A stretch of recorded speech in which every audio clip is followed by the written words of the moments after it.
ਭਾਰਤ ਸਰਕਾਰ ਦੇ ਵੱਲੋਂ ਅਗਲੇ ਦਿਨਾਂ ਦੇ ਵਿੱਚ ਭਾਰਤ ਦੇ ਵਿੱਚ BS6 ਪੈਟਰੋਲ ਔਰ ਡੀਜ਼ਲ ਜਿਹੜਾ ਹੈ ਲਾਂਚ ਕੀਤਾ ਜਾਣ ਵਾਲਾ ਹੈ। ਇਸ ਵਕਤ ਅਸੀਂ ਇੰਡੀਅਨ ਆਇਲ ਕੰਪਲੈਕਸ ਦੇ ਵਿੱਚ ਖੜੇ ਹਾਂ। ਮੇਰੇ ਨਾਲ ਇੰਡੀਅਨ ਆਇਲ ਕੰਪਨੀ ਦੇ ਸਟੇਟ ਹੈੱਡ ਸੁਜੋਏ ਚੌਧਰੀ ਸਾਹਿਬ ਹੈਗੇ ਨੇ। ਸਰ, ਇਹ ਜਿਹੜਾ ਪ੍ਰੋਗਰਾਮ ਹੈਗਾ BS6 ਜਿਹੜਾ ਲਾਂਚ ਕੀਤਾ ਜਾਣ वाला है, की तैयारियां हैगी ने इंडियन ऑयल दे वालों और की पूरा प्रोग्राम किएगा, थोड़ा दसो।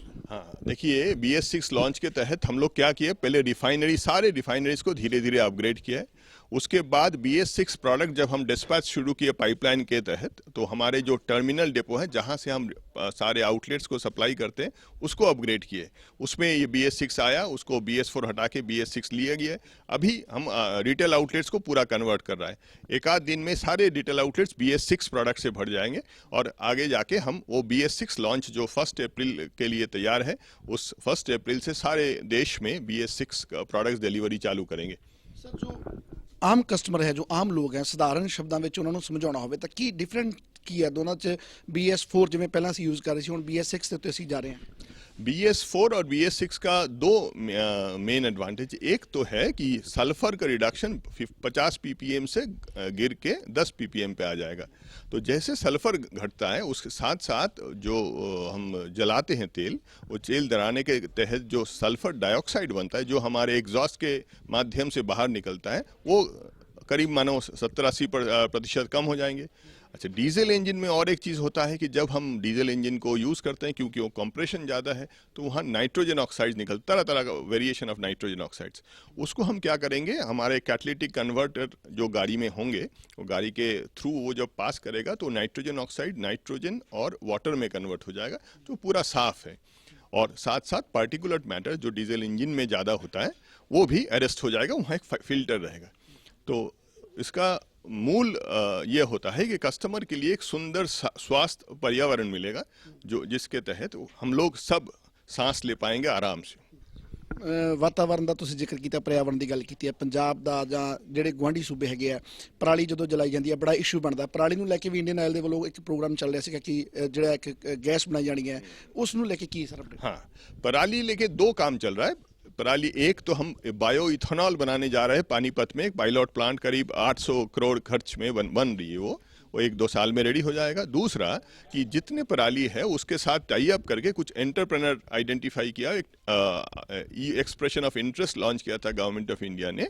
उसके तहत हम लोग करीब 20 लोगों को LOI दिया, एंटरप्रेनर को LOI दिया है पंजाब में। वो पराली को गांव से कलेक्ट करेगा, मानो 7, 8, 10 गाँव को इकट्ठा करके वो पराली लेके एक जगह स्टोर करेगा। उसको हम गैस में कन्वर्ट करेंगे, जिसका बायोगैस बोलते हैं। वो बायोगैस को कंप्रेस करके जैसे हम CNG बेचते हैं, उस तरह से आउटलेट के थ्रू हमारे जो पेट्रोल पंप्स हैं उसमें उस गैस को हम बेचेंगे। पंजाब च कितने सारे प्लांट लगने वाले हैं? पंजाब 20 प्लांट अभी धीरे धीरे बढ़ सकता है, और बट अभी 20 LOI दे चुके हैं हम। तो पहला कहाँ लगने जा रहा है? पहला कितने लगेगा? पहला तो देखो, मेरे हिसाब से फजीलका में प्रोडक्शन चालू हुआ है, फजीलका ऑलरेडी बना रहा है, बट अभी कंप्रेशन नहीं किया। वो कंप्रेशन करेगा तो वो फजीलका में पहला हो जाएगा। बट जो सबसे बड़ा प्लांट है वो संगरूर के पास है, वो करीब 33 टन पर डे प्रोडक्शन चालू करेगा, बट वो चालू करने में थोड़ा 7-8 महीने और लगेगा। एक तुसीं दस रहे थे कि कुकिंग ऑयल जिहड़ा यूज कुकिंग ऑयल उस तो भी कुछ ना कुछ जिहड़ा नवां कुछ होने वाला है। वो भी गवर्नमेंट इंडिया का एक इनिशिएटिव है कि यूज कुकिंग ऑयल जैसे होटल्स में, ढाबे में है, उसको कलेक्ट करके उसको प्रोसेस करके हम बायोडीजल में कन्वर्ट करें। उसका भी काम चल रहा है, थोड़ा सा टाइम लगेगा क्योंकि इसको एक अनऑर्गेनाइज सेक्टर है, उसको ऑर्गेनाइज सेक्टर में कन्वर्ट करके उसको प्रोसेस एक बना के पूरा चीज़ को ऑर्गेनाइज करने में और थोड़ा टाइम लगेगा। जैसे पर्यावरण की आप बात कर रहे हैं, जब वातावरण का जो जिक्र होंदा है, बड़े अच्छे स्टैप्स ले जा रहे हैं, पर CNG ਨੂੰ ਜਦੋਂ ਤੁਸੀਂ बढ़ावा ਦਿੰਦੇ ਹੋ, CNG ਦੀ ਜਲੰਧਰ ਦੇ ਵਿੱਚ ਖਾਸ ਤੌਰ ਤੇ ਗੱਲ ਕਰੀਏ ਜਾਂ ਪੰਜਾਬ ਦੇ ਹੋਰਨਾਂ ਸ਼ਹਿਰਾਂ ਦੇ ਵਿੱਚ ਵੀ ਬਹੁਤ ਦਿੱਕਤ ਆਉਂਦੀ ਹੈ। ਜਿਹੜੀਆਂ ਗੱਡੀਆਂ ਹੈਗੀਆਂ ਉਹਨਾਂ ਨੂੰ ਕਈ ਘੰਟੇ ਇੰਤਜ਼ਾਰ करना ਪੈਂਦਾ, ਉਸ ਨੂੰ ਕਿਵੇਂ कवर अप किया जा रहा है? हाँ, देखो अभी 15 CNG प्लांट्स हमारे हैं, हम बाकी कंपनीज का भी है, और 4-5 हमारे और 15 इस साल चालू हो जाएगा। 30 से 35 प्लांट CNG चालू हो जाएगा बहुत जगह पे। पानीपत का जैसे 4-5 दिन पहले, पटियाला के 4-5 दिन पहले पटियाला में फर्स्ट CNG प्लांट हम लोग चालू किए हैं। उस तरह से धीरे धीरे अमृतसर में प्लांट चालू होने जा रहा है, जलंधर में भी देखोगे आ जाएगा। तो धीरे धीरे हम स्प्रेड कर रहे हैं, बट उसको साथ साथ ये देखना पड़ेगा CNG व्हीकल्स यहाँ अभी तक है नहीं। जैसे पटियाला में है, पटियाला अगर ले लोगे तो पटियाला में जो CNG व्हीकल्स आ जाता है वो ज़्यादातर दिल्ली से या चंडीगढ़ से आता है। अभी वहाँ लोकल व्हीकल्स है नहीं। तो जैसे हम धीरे धीरे व्हीकल्स बढ़ेगा और स्टेशन बढ़ाते जाएंगे, कोई इशू नहीं है। एक सर लास्ट सवाल है कि हर घर की जरूरत है जी ਕੁਕਿੰਗ ਗੈਸ ਹੈ LPG, ਉਸ ਨੂੰ ਲੈ ਕੇ ਕੀ ਕਸਟਮਰ ਜਿਹੜੇ ਹੈਗੇ ਜਾਂ ਤੁਹਾਡੇ ਗ੍ਰਾਹਕ ਹੈਗੇ ਨੇ ਕੀ ਰਾਹਤ ਦੇਣ ਵਾਲੇ ਹੋ, ਕੀ ਪ੍ਰੋਗਰਾਮ ਹੈ? देखो जी, जितने डिस्ट्रीब्यूटर्स है, एक तो डिस्ट्रीब्यूटर लोगों को पूरा ऑटोमेट कर दिया गया है। पहले क्या होता था, डिस्ट्रीब्यूटर का इंडिविजुअल रिकॉर्ड्स पता नहीं चलता था। इसको पूरा ऑटोमेट करके हम सेंट्रल प्लेटफॉर्म में लाए हैं। उससे हमको पीछे बैठ के भी पता चलता है कहाँ शॉर्टेज है, कहाँ क्या है। तो उस डेटा को लेके हम उस पर्टिकुलर डिस्ट्रीब्यूटर को फोकस करके काम करते हैं।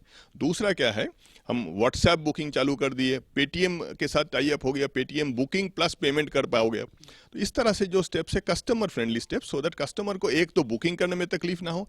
दूसरा एक बहुत बड़ा स्टेप हम लिए हैं, जो प्री डिलीवरी चेक। उसमें क्या है, जैसे आप गैस ले लेते हो, आपके पास एक लिंक आएगा, लिंक में जाओगे तो आपको बताना पड़ेगा कि जो गैस वो दे के गया है लड़का, वो आप नाप तोल किए हो कि नहीं। दूसरा, आपका जो वाल्व है उसको टेस्टिंग वो आपको दिखाया कि नहीं। तो ये कि इससे क्या होगा, सेफ्टी एस्पेक्ट भी टेक केयर कर रहा है। तो एक सेफ्टी एस्पेक्ट हो गया, एक कन्वीनियंस हो गया। तीसरा, ये कस्टमर को ठीक ठाक माप मिल रहा है, सही वाल्व सही ओरिंग है वो दिखाया जा रहा है। इस सारे को मद्देनजर हमको लगता है कि कस्टमर भी काफ़ी सेटिस्फाइड हो। थैंक यू जी। ਤਾਂ ਇਸ ਸਾਡੇ ਨਾਲ ਇੰਡੀਅਨ ਆਇਲ ਦੇ ਸਟੇਟ ਹੈੱਡ ਸੁਜੋਏ ਚੌਧਰੀ ਜੀ, ਜਿਨ੍ਹਾਂ ਨੇ ਪੂਰਾ ਵਿਸਥਾਰ ਦੇ ਵਿੱਚ ਦੱਸਿਆ। ਸੋ ਜਿਸ ਤਰੀਕੇ ਨਾਲ ਭਾਰਤ ਸਰਕਾਰ ਦੇ ਵੱਲੋਂ ਵਾਤਾਵਰਣ ਦੇ ਸੰਬੰਧ ਦੇ ਵਿੱਚ ਸਟੈਪਸ ਚੁੱਕੇ ਜਾ ਰਹੇ ਨੇ, ਵਾਕਈ ਕਾਬਲੇ ਤਾਰੀਫ ਹੈਗੇ ਨੇ।